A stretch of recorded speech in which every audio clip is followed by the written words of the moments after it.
Assalamualaikum warahmatullahi wabarakatuh.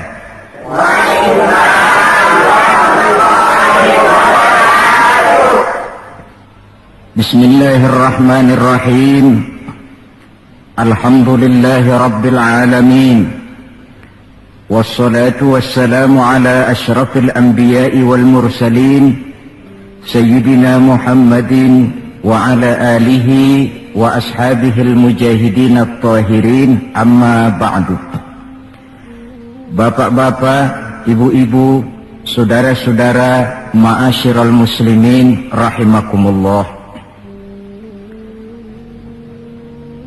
Pertama, marilah kita memanjatkan puji dan syukur kehadirat Allah Subhanahu wa ta'ala yang atas izinnya saat ini kita dapat bertemu dan berkumpul bersama-sama dalam rangka memperingati maulid junjungan kita Nabi besar Muhammad sallallahu alaihi wasallam. Kita tahu bahwa sejarah sepanjang perjalanannya banyak mencatat orang-orang besar. Ada orang menjadi besar oleh karena pangkat, jabatan dan kekuasaannya. Apabila pangkat, jabatan dan kekuasaannya selesai, maka selesai kebesarannya sampai di situ. Ada orang menjadi besar oleh karena harta benda dan kekayaan yang dimilikinya. Bila satu saat ia jatuh bangkrut, tamatlah kebesarannya sampai di situ. Ada pula orang yang menjadi besar oleh karena ia dibesar-besarkan dan berusaha setengah mati untuk mencapai kebesaran tadi.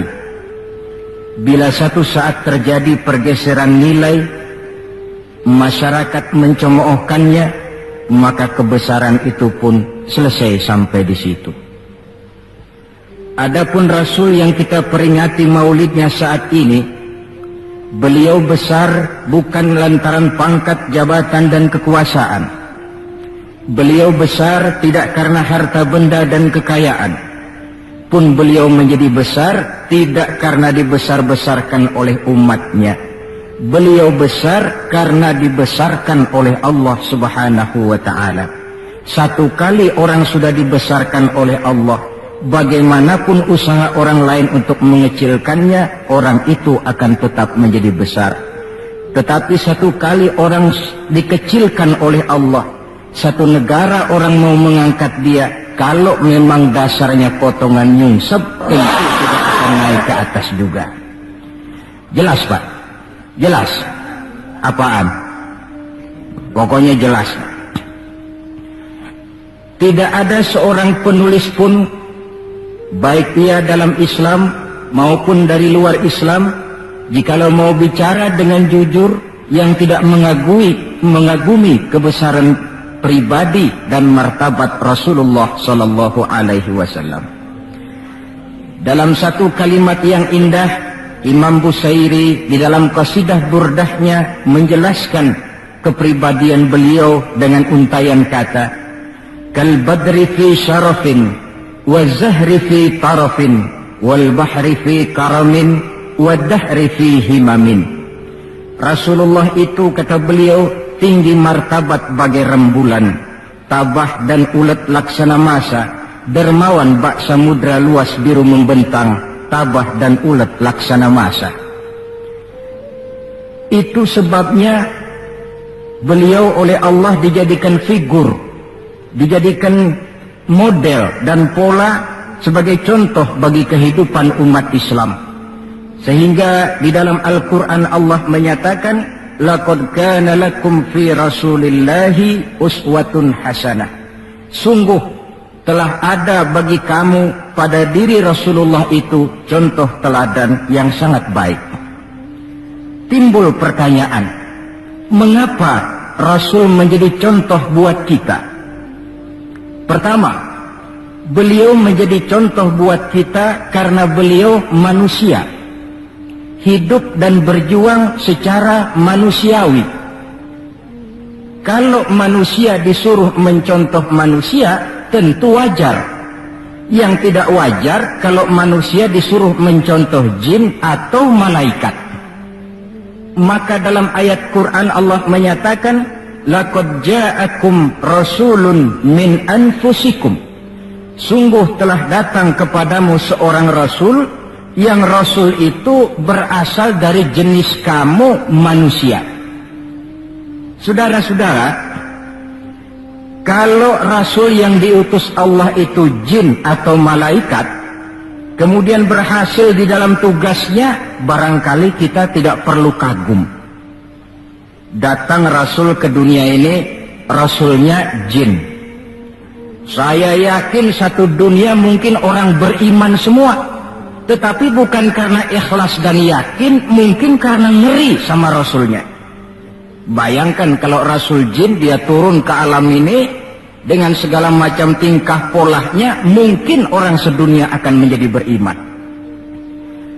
Yang kedua, rasul menjadi contoh di dalam kehidupan kita karena pribadi beliau lengkap. Artinya, jikalau kita kebetulan seorang pemimpin, beliau juga pemimpin. Jikalau kita seorang jenderal, beliau memimpin tentara di medan perang. Jikalau kita seorang kepala rumah tangga, beliau punya anak dan istri. Jikalau kita seorang guru, beliau mengajar jamaah di masjid. Jikalau kita seorang pedagang, beliau pun pedagang yang jujur. Jikalau kita seorang mubalik, beliau juga berdakwah menyampaikan Islam kepada manusia. Di dalam keseluruhannya itu tercemin uswatun hasanah, contoh teladan yang sangat baik. Maka kehabisan alasan seorang muslim yang tidak mencontoh pribadi beliau. Oleh sebab itu ironi dan sangat kita sayangkan jikalau seorang muslim tahu betul sejarah kehidupan Benito Mussolini, dia hafal sejarahnya Adolf Hitler, dia tahu sejarahnya Napoleon Bonaparte, dia hafal benar ajarannya Karl Marx, tapi dia buta terhadap hidup dan kehidupan Rasulullah sallallahu alaihi wasallam. Saudara hadirin yang berbahagia, yang akan kita bicarakan pada kesempatan ini, bagaimana cinta Rasul kepada umatnya dan bagaimana sewajarnya cinta kita umatnya kepada beliau. Bahwa Rasul yang kita peringati maulidnya saat ini cinta betul kepada kita umatnya, dapat saya kemukakan beberapa data. Dari sini nanti kita introspeksi. Kalau tahulah kita begitu besar cinta Rasul kepada kita, apa tidak wajar kita juga cinta kepada beliau? Kalau logika ini sudah diterima, pembicaraan pun kita lanjutkan kepada bagaimana sih sebenarnya cinta kepada Rasul itu. Bukti pertama bahwa beliau cinta kepada kita. Saudara-saudara, menurut ukuran zaman sekarang, Rasulullah itu pan hidupnya miskin. Malahan ada satu doa yang sering beliau baca. Ini kalau doa ini saya kasih saudara-saudara, kira-kira mau diamalin nggak? Kalau saya terus terang belum mau. Doanya begini, dan ini sering Rasul baca. Allahumma ahyini miskinan, wa tawaffani miskinan, wa hasyirni yaumal qiyamah fi zumratil masakin. Ya Allah, hidupkan saya dalam keadaan miskin, matikan saya dalam keadaan miskin, dan kumpulkan saya di akhirat nanti bersama golongan orang-orang miskin. Yang tadi sudah kadang bilang mau diamalin ini ya. Saya sudah bilang tadi saya belum tapi mau. Kita baca dalam sejarah beliau itu rumahnya kecil, tidurnya di atas pelepah daun kurma, kadang-kadang sampai berbekas di pipinya. Sarapan paginya seteguk air zam-zam, sepotong roti, kadang 3 butir kurma. Di tengah kemiskinannya Allah pernah menantang beliau dengan kata, wala sawfa yu'tika rabbuka fatarda. Ada nggak tuh di Quran? Ada. Surah apa? Pokoknya Quran dah ya. Wala sawfa yu'tika rabbuka fatarda. Allah akan memberikan kepadamu wahai Muhammad apa saja yang menyenangkan hatimu. Apa yang kamu mau, ngomong saja, Allah berikan. Jikalau engkau Muhammad kepengen kekuasaan yang luas, kami angkat kau menjadi raja di raja, menjadi king of king, istilah kerennya. Jikalau kamu kepengen kaya Muhammad, itu Jabal Uhud sanggup menjadi bukit emas. Sehingga itu di dalam Barzanji diceritakan warawadathul jibalu bi an takuna lahu zahaban fa'aba. Jabal Uhud menawarkan diri menjadi bukit emas, tetapi Nabi menolak. Jikalau engkau wahai Muhammad kepingin wanita cantik, bilang saja anak siapa. Ditawarkan semacam ini, beliau menjawab, idzan ya Rabb la arda wa wahidun min ummati finnar. Kalau memang demikian ya Allah, apapun saja yang diberikan kepada saya, berikanlah saya kekuasaan yang luas, berikan saya emas sebesar Jabal Uhud, berikan saya kekayaan yang tak ternilai sekalipun, seluruhnya tidak akan sanggup menyenangkan hati saya selama saya dengar masih ada satu saja umat saya yang masuk ke dalam neraka. Ternyata di tengah kemiskinannya, tawaran harta tidak menggiurkan beliau. Tawaran kekuasaan tidak menggiurkan beliau. Yang difikirkan siang malam adalah keselamatan kita umatnya ini.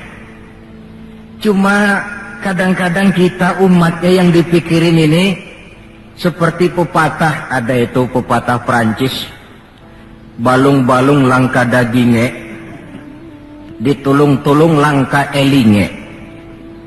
Ya, saudara tentu tahu artinya itu, tidak usah saya terjemahkan. Bukti pertama. Bukti yang kedua, ketika turun perintah hijrah, ketika itu posisi umat Islam di Mekah sudah sangat terpepet. Sebagian sahabat sudah mengusulkan kita hijrah saja ya Rasul. Kata Rasul, sabar mas, hijrah sih hijrah, tapi ini komando belum turun. Sebab kita tahu kebijaksanaan apapun yang beliau ambil tentu menunggu wahyu. Wa ma yantiqu 'anil hawa in huwa illa wahyu yuha. Nah, lantas ketika benar-benar turun itu perintah hijrah, beliau pidato di depan para sahabat, saudara-saudara, perintah hijrah sudah turun. Berangkatlah tuan-tuan lebih dulu ke Madinah. Lalu anda sendiri kapan ya Rasul? Saya belakangan. Kenapa mesti belakangan? Tuan-tuan harus tahu, yang dicari, yang dikejar-kejar, yang diancam akan dibunuh itu saya. Jikalau kita hijrah bersama-sama ke Madinah, kita akan dikejar-kejar terus. Tapi kalau tuan-tuan berangkat lebih dulu ke Madinah, sementara saya tetap berada di kota Mekah ini, tuan-tuan akan sampai ke kota Mekah dengan tenang dan selamat, sebab saya yang mereka cari masih tetap berada di kota Mekah. Keadaan begitu kritis, tapi umatnya dulu disuruh hijrah, beliau bertinggal di kota Mekah menghadang mara bahaya. Ini rupanya pemimpin lebih mementingkan keselamatan orang yang dipimpinnya daripada keselamatan dirinya sendiri. Enggak mentang-mentang turun perintah hijrah terus ngepak koper, udah ya gue duluan. Enggak, umatnya yang disuruh berangkat dulu, keselamatan umatnya yang dipikirkan, cintanya kepada umatnya. Bukti yang ketiga, saudara-saudara, bahwa Rasul cinta kepada kita. Dikala beliau akan datang ajal, hari Senin tanggal 12 Rabiul Awal seperti hari kelahirannya. Dikala itu sakit beliau sudah agak payah. Datang waktu subuh di Madinah ini, Bilal pun azan di masjid. Selesai azan, sebagian sahabat melakukan sholat sunnah qobliyah, lalu menunggu kedatangan baginda Rasul Sallallahu Alaihi Wasallam untuk mengimami sholat subuh. Lantaran ditunggu lama tidak datang, akhirnya Bilal diutus menjemput baginda Rasul. Ketika sampai di rumah, beliau berkata, Bilal, sakitku sudah agak payah ini. Rasa-rasanya tak kuat lagi aku jadi imam. Kau kembalilah ke masjid, sampaikan ini kepada semua sahabat dan minta kesediaan Abu Bakar menjadi imam. Bilal dengan muka sedih dan air mata berurai membasahi pipi, berangkatlah ke masjid.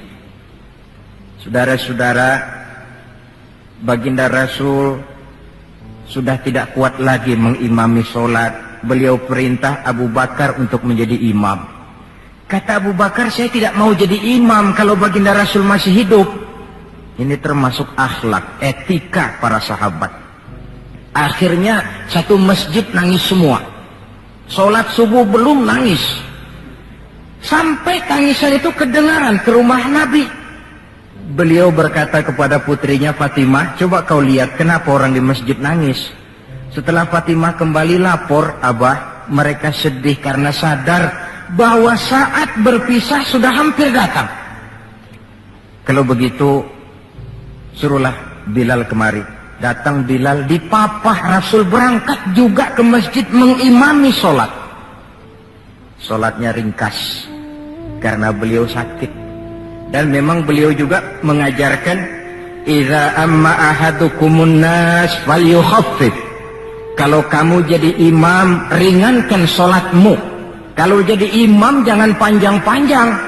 Sebab apa? Di belakang kamu yang jadi makmum itu orangnya tidak sama semua. Ada orang tua yang diri saja sudah payah.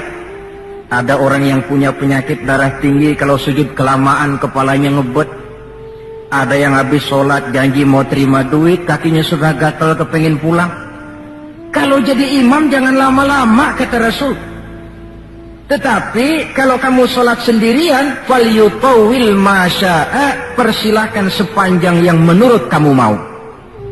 Jangan mentang-mentang sudah dipilih jadi imam, overacting. Jadi imam sholat isya, rakaat pertama selesai Fatihah surah Baqarah.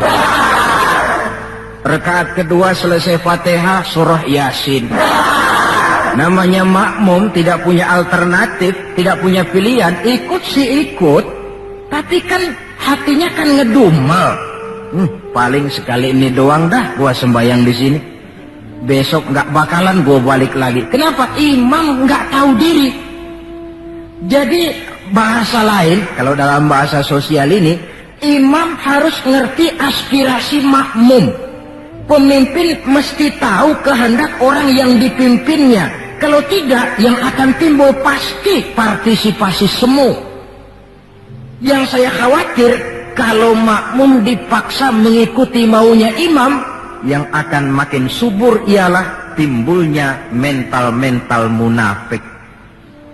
Manis jika berhadapan, balik belakang lain bicara. Pandai bermain minyak di atas air, tapi pada gilirannya menggunting dalam lipatan, menjegal kawan seiring. Sopannya kayak belangkon, depan rata, belakang ngepelin. Tentu kan tidak enak timbul partisipasi yang semacam ini. Selesai sholat, baginda Rasul bangun, lalu pidato singkat di depan para sahabat. Saudara-saudara, rasa-rasanya saat berpisah sudah akan datang. Lama kita bergaul, tentu sedikit banyak terjadi kesalahan yang saya lakukan. Maka barang siapa yang pernah saya pukul tanpa saya sengaja, balaslah sekarang. Barang siapa yang hartanya pernah saya ambil tanpa alasan yang hak, silahkan dia tuntut dari saya. Mana ada pemimpin menjelang wafat ini minta dipukul oleh umatnya. Hening suasana, sahabat terfekur semua, berurai air mata. Di dalam keheningan yang demikian rupa, tiba-tiba seorang sahabat bangkit. Saya ya Rasul. Ada apa? Sahabat itu namanya Sawad, sesuai dengan namanya, orangnya rada hitam. Ya Rasul, dalam satu peperangan Tuan mau mecut onta. Tuan sih mungkin nggak lihat bahwa saya di belakang onta itu. Saya kena pecut. Jadi bagaimana? Ya saya nuntut balas dong. Ini sahabat yang lain jengkel nih, sawat gila juga. Orang sudah mau berpisah begini masih nuntut balas. Baik sawat, Umar tolong ambilkan cambuk. Sayyidina Umar sambil nyerahin cambuk. Sawat, kalau bahasa kita buat talangin aja dah. Gak usah Rasul, saya saja yang kau cambuk. Kata Nabi Umar, biar dia kena cambuk saya, biar dia balas saya. Silakan sawat. Ya Rasul, apalagi? Waktu saya kena cambuk tuan, saya nggak pakai baju. Jadi biar seri dong. Tuan bukalah baju tuan. Baik, Rasul buka bajunya. Ketika baju sudah dibuka, sawat buang cambuk itu. Dia berlari merangkul badan Rasul seerat-eratnya. Sampai sebagian sahabat makin bingung. Ini apa maunya sawat?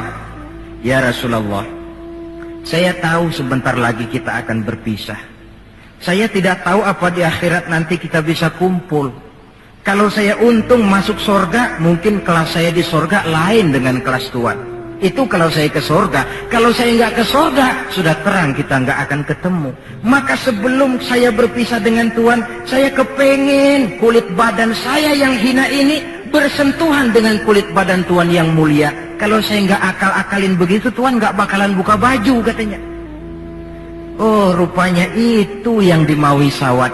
Sehingga Rasul dalam keharuannya beliau berkata, siapa yang ingin melihat contoh salah seorang penduduk sorga, lihatlah sawat ini, karena dia cinta benar kepada saya. Setelah itu beliau kembali ke rumahnya, berkata kepada putrinya Fatimah, kalau ada tamu bilang Abah sudah tidak bisa terima tamu. Baik Abah. Sementara Allah memerintahkan malaikat maut datang. Malaikat maut, turun kau ke alam, ambil roh kekasihku Muhammad. Turun malaikat maut dalam bentuk manusia. Ketuk pintu, keluarlah Fatimah putri baginda Nabi. Tuan, maaf saja, ayah tidak terima tamu. Katakan, saya yang datang. Melihat roman muka orang ini, Fatimah gemetar seluruh badannya, lalu kembali kepada ayahnya. Ayah, ada tamu. Saya bilang ayah tidak terima tamu. Dia malah berkata, katakan saya yang datang. Melihat roman mukanya, gemetar seluruh tubuh saya. Hebat orang ini. Siapa sih ayah? Baginda senyum. Fatimah, kau tahu siapa yang datang? Tidak tahu ayah. Yang datang itu Fat, hadimul lazat wa qati'us syahawat. Yang datang itu Fat, dialah yang menghancurkan seluruh kesenangan dunia. Dia yang memisahkan kita dengan semua yang kita cintai. Yang datang itu malaikat maut, Pak. Suruh dia masuk. Ketika malaikat maut masuk, ya malaikat maut sudah datang saatnya. Ya Muhammad.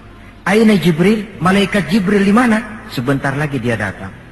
Ketika turun malaikat Jibril, baginda Nabi bertanya, akhbirni ya Jibril, mali indallahi minal karamah. Wahai Jibril, tolong beritahu saya. Kalau sebentar saya menghadap Allah, kehormatan apa yang diberikan Allah kepada saya? Tidak usah khawatir Muhammad, kata malaikat Jibril. Inna abwabas sama qad futihat, wal malaikatu saffu sufufan yantaziruna li ruhik. Pintu langit sudah dibuka. Malaikat sudah berbaris menunggu kedatangan rohmu yang suci. Alhamdulillah. Kalau itu saya ya? Iya. Kalau umat saya bagaimana Jibril? Umat saya. Umatmu? Iya. Umatmu juga jangan khawatir Muhammad. Allah sudah memberikan fasilitas. Kata Allah, inni haramtul jannata ala sairil umam hatta tadkhulaha ummatuka. Surga ku haramkan buat seluruh umat, kecuali kalau umatmu Muhammad sudah masuk ke dalamnya. Ini fasilitas. Jadi sungguh pun kita umat terbelakang menurut abjad, tapi disuruh diberi fasilitas masuk surga lebih dahulu ketimbang umat-umat yang lain. Alhamdulillah, kalau begitu legalah saya, kata Nabi. Mari malaikat maut persilahkan, saya ikhlas. Lalu diambillah ruh beliau perlahan-lahan, naik ruh itu ke lutut, ke pusat, ke dada, sampai ruh di tenggorokan. Fatimah dekatkan telinganya ke bibir ayahandanya yang mulia itu.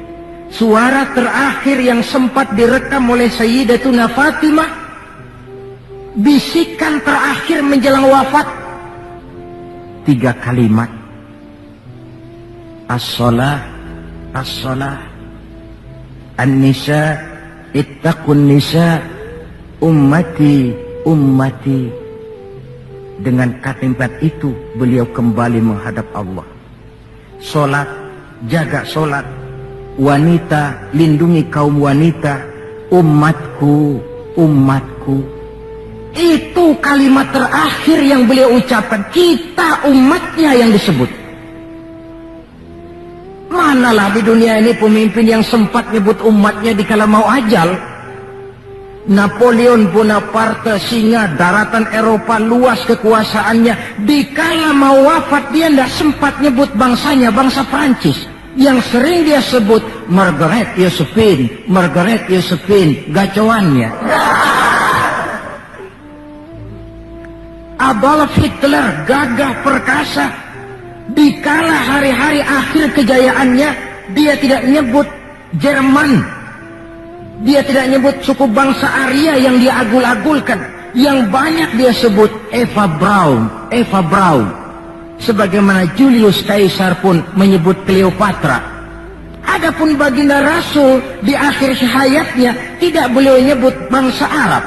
Tidak anaknya, tidak istrinya, tidak sahabat dan orang-orang yang dekat dengan beliau. Tetapi yang disebut kita umatnya. Pada detik-detik terakhir daripada kehidupan beliau. 3. Bukti yang keempat bahwa beliau cinta betul kepada kita umatnya. Nanti di akhirat. Ini sudah ada yang pernah ke akhirat belum? Sama. Mau? Bukan, kalau mau saya catat besok berangkat. Ini gampang kalau ada urusan ini. Nanti di akhirat, setelah Allah mematikan semua yang bernama hidup, maka yang pertama kali dihidupkan kembali pada kehidupan itu para malaikat. Setelah malaikat dihidupkan kembali, maka Allah memberikan tugas kepada para malaikat, katakanlah semacam panitia akhirat. Nah, malaikat Malik, siapkan itu neraka. Aku akan bakar itu bajingan-bajingan tengik, koruptor-koruptor, mereka yang ketika di dunia tidak mau sujud, mereka yang jauh dari majelis taklim, mereka yang benci kepada ulama. Kau Ridwan, siapkan surga. Aku akan balas hamba-hambaku yang ketika di dunia mereka rajin sujud, dekat dengan ulama, menyintai majelis taklim, gemar berbuat kebajikan. Kamu Jibril dan Mikail berangkat ke surga, ambil kendaraan yang bernama Buraq, bawa pakaian kebesaran, turun ke alam, cari di mana kubur kekasihku Muhammad, bawa dia ke surga. Turunlah malaikat Jibril dan Mikail. Ketika itu alam sudah rata. Malaikat Jibril berdoa, ya Allah, saya mohon pertolonganmu agar bumi yang menyimpan tubuh suci Muhammad terbuka hendaknya. Terbuka kubur Nabi. Beliau bangkit dari kubur mengusap-usap mata seperti orang bangun tidur. Tengok kanan malaikat Jibril, tengok kiri malaikat Mikail. Lalu beliau bertanya, ayu yaumin hadza ya Jibril? Ini hari apa ya Jibril? Kata malaikat Jibril, ya Muhammad, hadza ma wa'ada ar-Rahman. Inilah hari yang dijanjikan Allah. Ini hari kiamat Muhammad. Kiamat, kiamat. Ya Jibril, jikalau ini memang hari kiamat, aina tarakta ummati? Kalau ini memang hari kiamat Jibril, umat saya di mana? Kita yang ditanya. Bangun dari kubur, tahu kalau itu hari kiamat, pertanyaan pertama, umat saya di mana? Barangkali kalau saudara yang bangun paling dulu dari... Adapun baginda Nabi, saudara-saudara, ketika pertama bangkit dari kubur itu, kitalah umatnya yang menjadi pertanyaan pertama. Malaikat Jibril menjawab, ya Muhammad, tidak ada orang yang dibangkitkan sebelum kamu. Kaulah orang pertama. Lalu bagaimana sekarang? Kita ke surga. Perintah Allah, perintah Allah. Berangkat ke surga. Setelah di surga, beliau seperti orang bingung. Sampai Allah menegur, ya Muhammad, apa kurang enak surga? Enak ya Allah. Apa tidak cukup fasilitas? Cukup. Kenapa kamu seperti orang tidak betah? Saya mikir umat saya ya Allah. Iya, saya sudah enak-enak duduk di kursi empuk. Umat saya bagaimana umat saya? Jadi mau kamu bagaimana? Saya minta izin ya Allah, mau keluar dulu, mau tengok saya punya umat. Sudah di surga permisi keluar mau tengokin umatnya. Dikala kita umatnya lewat di atas sirat, beliau angkat kedua tangan seraya berdoa, Allahumma sallim sallim. Ya Allah, selamatkan umatku yang sedang lewat di atas sirat, selamatkan ya Allah. Dari dunia sampai akhirat beliau cinta kepada kita. Dari dunia sampai akhirat beliau bela kita. Betapa pemimpin semacam ini tidak kita cintai. Masalahnya sekarang, kalau kita sudah sependapat bahwa kita juga cinta kepada Rasul, apa sih artinya cinta kepada Rasul itu? Hadirin, pertama, man ahabba syai'an aktsara min dzikrihi. Siapa yang cinta sesuatu, dia tentu banyak menyebut yang dia cintai. Ini tandanya orang cinta, banyak nyebutin. Kalau saudara cinta kepada harta, tentu kalau ngobrol yang banyak saudara sebutin harta. Kalau saudara lagi ngobyek tanah, seneng cinta sama tanah, asal ngobrol di warung mesti tanah yang dimeterin. Walaupun tanah orang. Kalau saudara kebetulan sedang jatuh cinta kepada seorang perempuan, bahkan dalam tidur pun kebawa-bawa namanya saudara sebut. Orang yang cinta sesuatu, dia banyak menyebut yang dia cintai. Cinta kepada Nabi, banyak menyebut Nabi. Menyebut Nabi apa lalu? Muhammad, Muhammad, Muhammad, Muhammad. Tentu bukan. Sebab kita tahu dalam kehidupan sehari-hari saja kita punya tata krama. Gubernur lewat, tentu tidak berani kita secara langsung menyebut namanya. Mesti kita berkata, itu ada Bapak Gubernur lewat. Kita sebutlah predikatnya. Itu ada Bapak Menteri lewat. Itu kepada pejabat. Entahlah pula kepada seorang junjungan alam. Banyak menyebut Nabi artinya banyak membaca sholawat kepada beliau. Sekurang-kurangnya Allahumma sholli ala Sayyidina Muhammad wa ala ali Sayyidina Muhammad. Satu. Yang kedua, orang yang cinta kepada sesuatu biasanya menjaga, memelihara warisannya. Kita punya orang tua meninggal dunia, ada warisannya, tentu kita jaga sebaik-baiknya. Sudahlah, nggak bisa nambahin, sekurang-kurangnya nggak jualin melulu. Jikalau Rasul meninggalkan kita, jelas beliau tidak meninggalkan harta, beliau tidak meninggalkan kebun, pabrik, tanah dan sebagainya. Tapi beliau meninggalkan warisan kepada kita untuk kita jaga, kita pelihara bersama. Apa yang warisan yang beliau tinggalkan? Prinsipnya 3. Yang kedua terdapat dalam hadis, taraktu fikum amrain lan tadillu ma in tamassaktum bihima abada, kitab Allah wa sunnata rasulih. Aku tinggalkan kepadamu 2 perkara yang jikalau kamu mau berpegang teguh kepada keduanya, kau tidak akan sesat untuk selamanya. Quran dan sunnah Rasul. 2. Warisan yang ketiga dalam hadis, al-ulama warasatul anbiya. Ulama adalah ahli waris Nabi. Kalau demikian, maka warisan Nabi itu 3: Quran, sunnah, ulama. Inilah warisan yang perlu kita jaga, warisan yang perlu kita pelihara, yang kita laksanakan dan terjemahkan di dalam kehidupan kita. Mari kita lihat. Warisan pertama, Quran.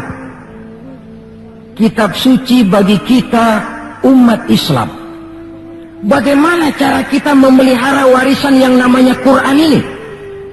Pertama, usahakanlah agar membaca Quran menjadi salah satu hobi di dalam kehidupan kita.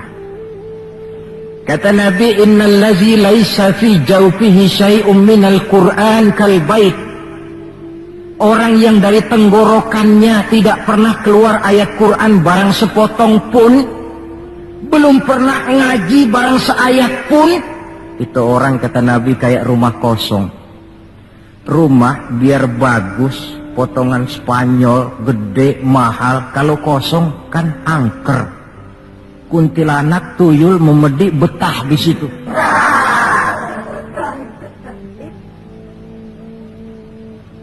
Dan oleh karena Quran ini produk Allah, dibaca dalam segala keadaan pantas.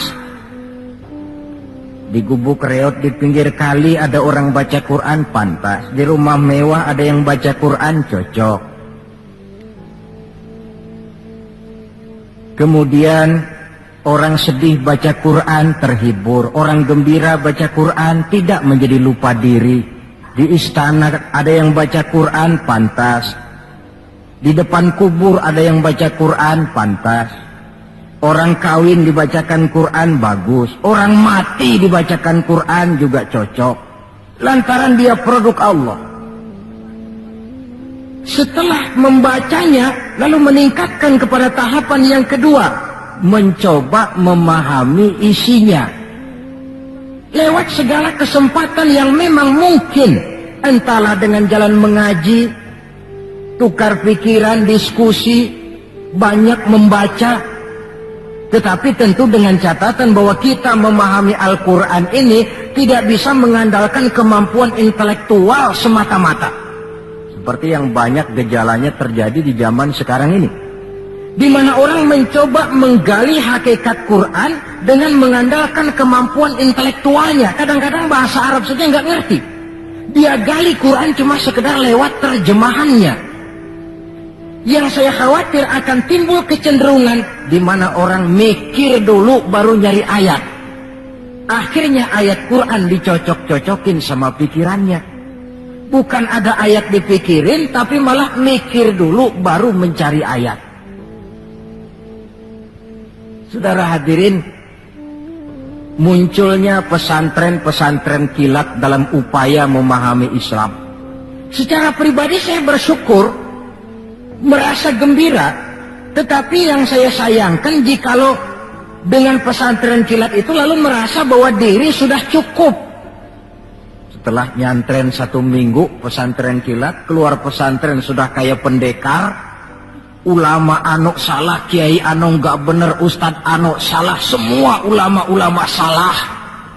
Baru nyantren seminggu sudah semuanya salah.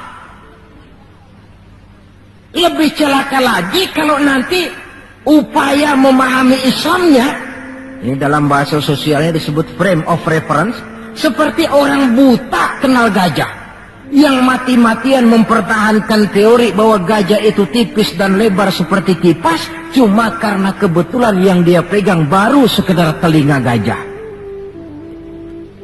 Maka upaya memahami Al-Quran tidak bisa dilepaskan kaitannya dengan bantuan orang yang ahli di bidang itu. Barangkali sudah banyak terjemahan Quran di dalam bahasa Belanda, bahasa Inggris, apalagi bahasa Indonesia, yang agak sulit sekarang mencari terjemahan Quran di dalam kehidupan kita. Saya sering ambil contoh ringan, umpamanya nih sensus versi saya. Konon kabarnya, menurut kata yang empunya cerita, penduduk Indonesia ini 90% beragama Islam, betul kan?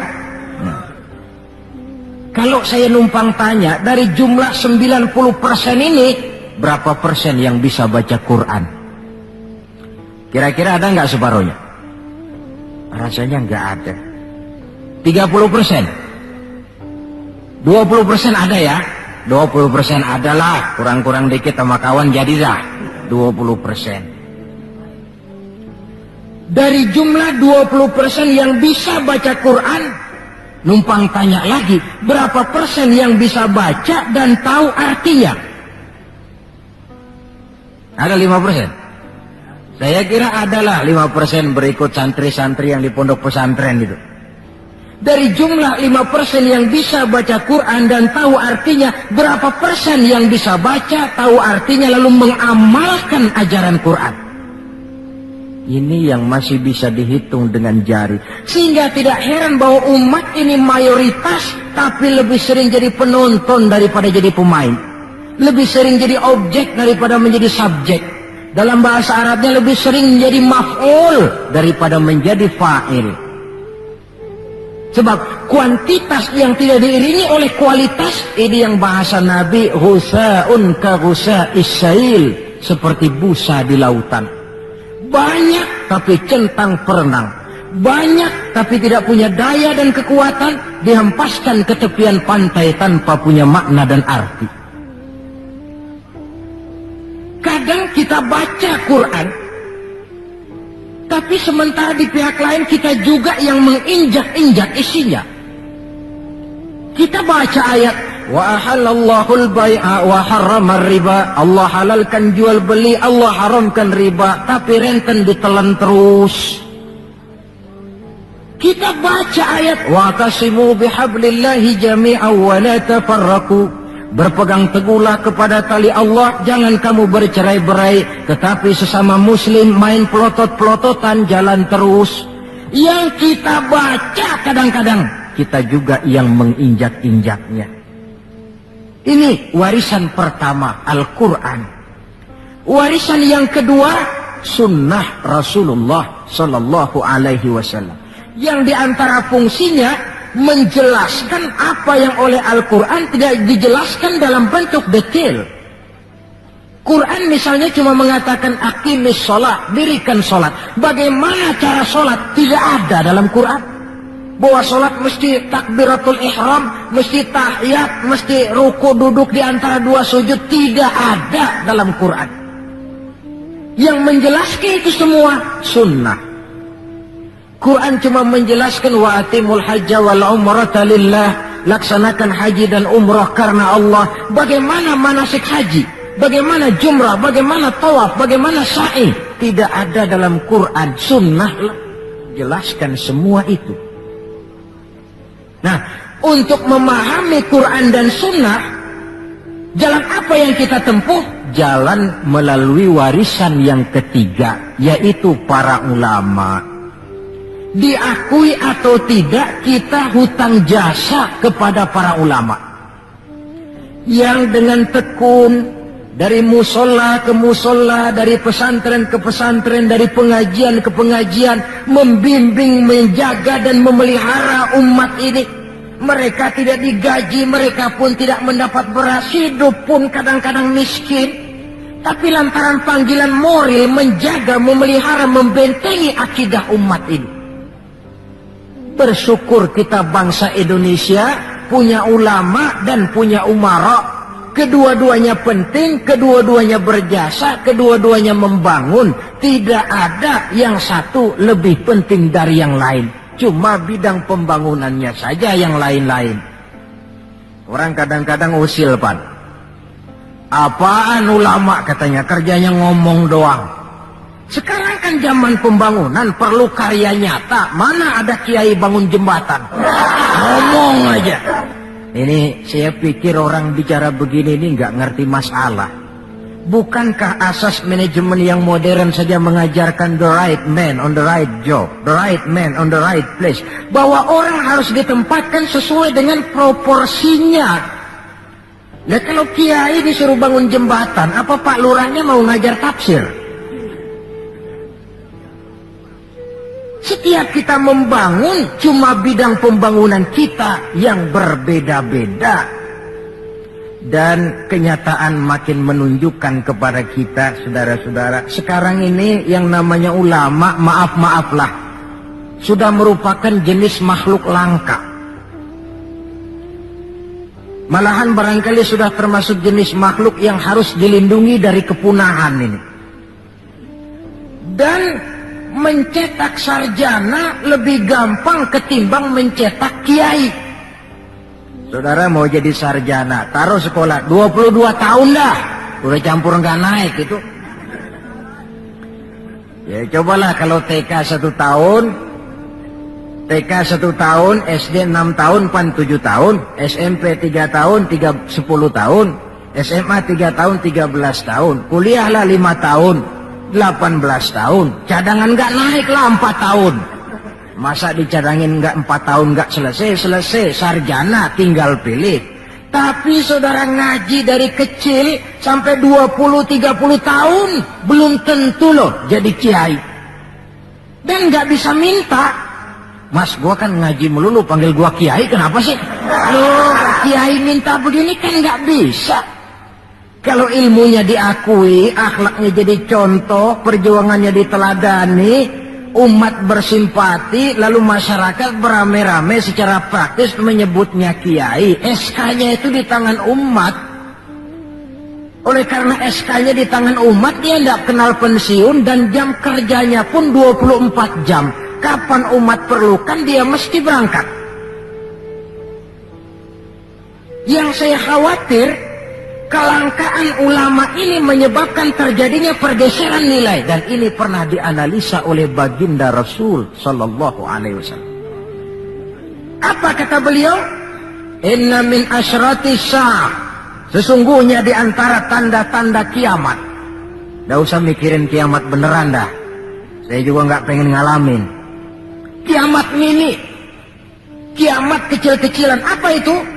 Hancurnya sendi-sendi kehidupan sosial, maksiat merajalela, munkarat menjadi-jadi, yang benar jadi salah, yang salah dianggap benar, yang hak menjadi munkar, yang munkar dibilang hak. Kemakmuran cuma kata, keadilan cuma teori, hukum kayaknya cuma buat orang kecilan, orang gedean kagak mempan hukum. Padahal hukum kalau sudah pandang bulu terang, yang enak yang banyak bulunya. Siapa yang banyak bulunya? Monyet. Kalau hukum pandang bulu, monyet keenakan. Pergeseran nilai terjadi. Kiamat macam ini yang kadang-kadang kita temukan dalam kehidupan.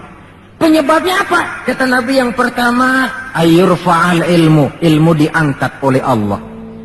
Bagaimana cara Allah mengangkat ilmu dan apa maksudnya? Allah mengangkat ilmu pertama dengan jalan mematikan ulama. Makin banyak ulama wafat, makin banyak ilmu ditarik.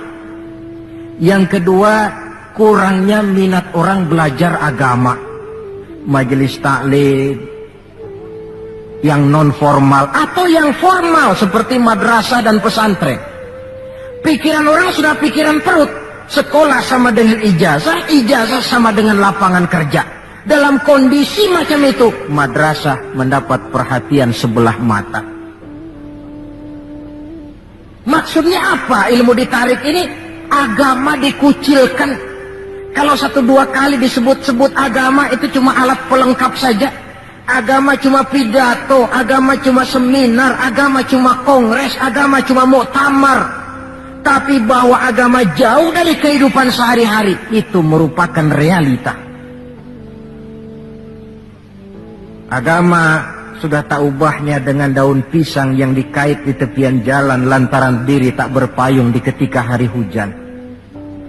Dan manakala hujan usailah sudah, daun itu pun dicampakkan di tepi jalan, diinjak pula orang nan lalu. Dikala dilihat agama membawa untung, rame-rame teriak agama. Coba lihat tahun 65 begitu PKI meletus, wah rame-rame, banyak mobil-mobil mewah parkir di masjid. Begitu keadaan aman, cuman sepeda butut yang ketinggalan di depan masjid. Ini yang Allah jelaskan watak begini ini. Kullama adha'a lahum masyaw fih. Wa idza azlama alaihim qamu, mentalitas munafik. Waktu terang mereka berangkat, waktu gelap mereka mandek.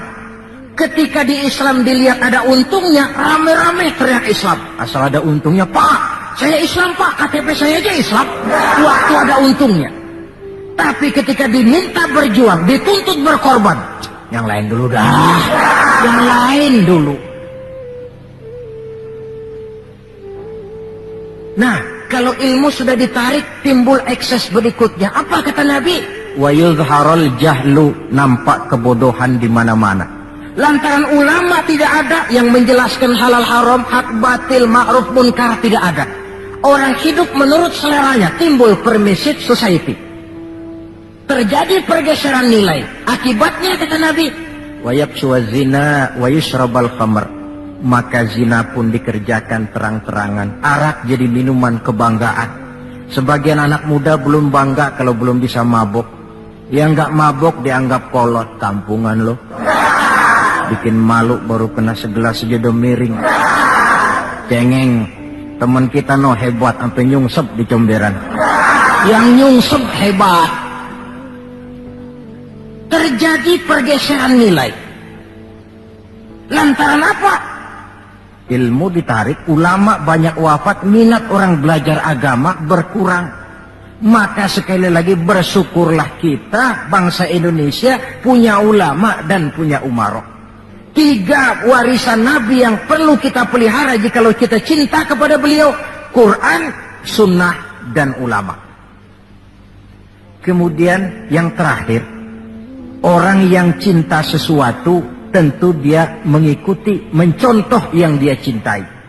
Jikalau kita cinta kepada baginda Nabi, sekurang-kurangnya kita mencontoh pola kehidupan beliau. Saudara remaja cinta kepada Michael Jackson umpamanya, tentu lalu timbul gairah nyontoh. Ini Michael Jackson, bajunya potongannya bagaimana? Bikin. Kacamatanya model bagaimana? Beli. Rambutnya bagaimana? Oh, sebelah cukur sebelah enggak, bikin. Pokoknya pantas enggak pantas nyontoh. Orang yang cinta sesuatu, dia contoh yang dia cintai.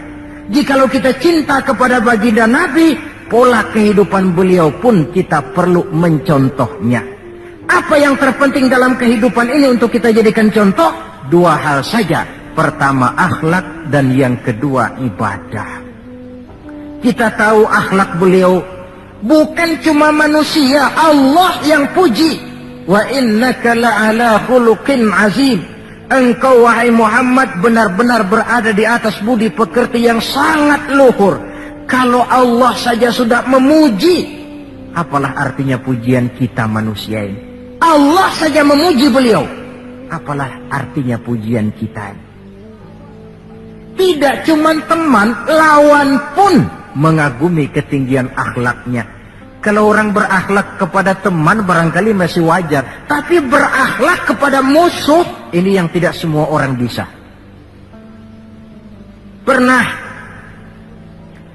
selesai sholat zuhur, beliau tidur di bawah pohon korma. Datang orang kafir namanya Da'sur menghunus pedang. Muhammad, kemarin banyak temanmu, boleh jadi kau bertingkah. Sekarang kau sendiri, kalau saya tebas batang lehermu, siapa yang akan tolong kamu? Dengan tenang beliau menjawab, Allah yang akan menolong saya. Kalimat Allah kalau diucapkan oleh orang yang jiwanya bersih, pengaruhnya lain. Da'sur gemetar seluruh badannya mendengar kalimat Allah. Keringat dingin bercucuran sampai tangan licin, pedang terlepas. Jatuh pedang itu, diambil oleh Nabi.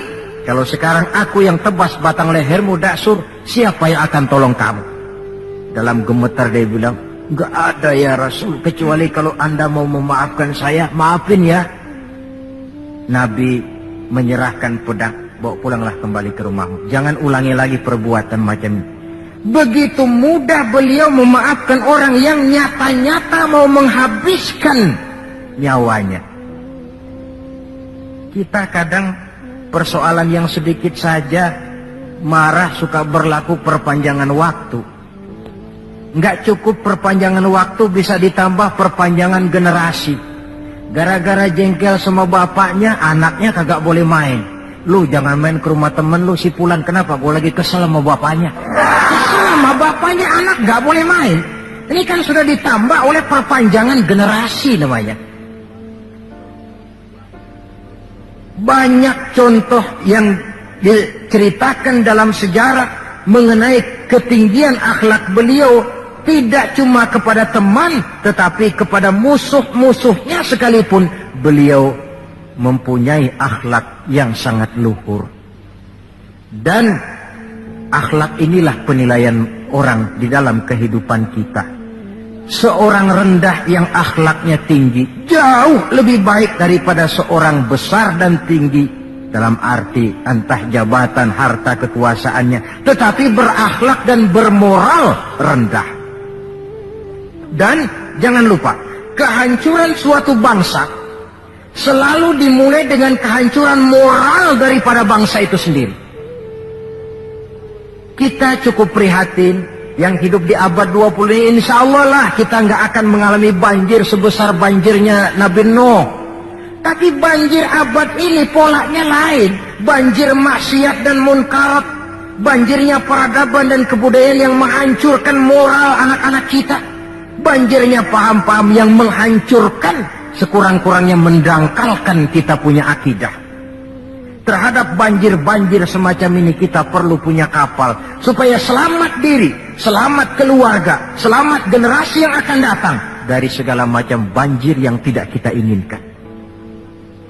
Nah, untuk mencontoh akhlak beliau inilah kita perlu membaca, mempelajari peri kehidupan beliau. Akhlaknya ketika menjadi pedagang, akhlaknya ketika memimpin tentara, akhlaknya dalam kehidupan di rumah tangga, akhlaknya kepada para sahabat, akhlaknya menghadapi musuh sekalipun. Bukankah sejarah juga yang menceritakan kepada kita, pada waktu dakwah ke Taif beliau bukan disambut malah disambit. Ketika itu turun malaikat Jibril, ya Muhammad, kalau kau mau orang yang melontari kau dengan batu hancur, sekarang ini juga aku timpa mereka dengan Jabal Uhud biar mampus semua. Kata Nabi, jangan ya Jibril, saya ini diutus bukan untuk menghancurkan orang, saya ini rahmatan lil alamin. Jadi mau kamu apa? Saya cuma mau berdoa buat mereka. Allahumma hdi qaumi fa innahum la ya'lamun. Ya Allah, berikan hidayah, petunjuk kepada kaumku yang tadi melontari aku dengan batu lantaran mereka tidak tahu. Karena tidak tahu maka mereka lontari aku dengan batu. Andai mereka tahu, itu tidak akan mereka lakukan. Sudahlah dilontari batu, yang melontari batu malah didoakan dan doanya pun bagus. Akhlak di dalam kehidupan. Hal kedua yang mau kita contoh adalah ibadah. Hadirin, kalau ada satu-satunya manusia yang sudah mendapat jaminan ampun dari segala dosa, itu cuma baginda Nabi orangnya. Liyaghfira lakallahu ma taqaddama min dzambika wa ma ta'akhkhar. Ya Muhammad, dosamu yang dulu, yang sekarang, yang akan datang, jikalau memang ada, semuanya sudah dijamin ampun oleh Allah. Tapi makin diampuni, makin banyak ibadahnya. Lantaran sandaran vertikalnya benar, beliau dekat dengan Allah. Lantaran Allah dekat, pertolongan selalu datang. Bukankah manusia cuma pandai berusaha dan berusaha, namun kepastian sepenuhnya di tangan Allah. Kesanalah kita perlu berhubungan secara baik supaya maksud dan tujuan kita terlaksana. Nah, ibu-ibu dan bapak-bapak, maafkan saya agaknya cuma sekedar inilah yang dapat saya sampaikan pada pertemuan kali ini. Mudah-mudahan cinta kita kepada baginda Rasul bisa kita wujudkan dengan pertama, banyak membaca sholawat kepada beliau. Yang kedua, menjaga warisan yang beliau tinggalkan, Quran, Sunnah, dan ulama. Dan yang ketiga, mencontoh beliau sesuai dengan batas kemampuan kita sebagai manusia. Sekian dan demikianlah, lebih kurang mohon maaf. Usikum wa iyaya bitaqwallah. Wassalamualaikum warahmatullahi wabarakatuh.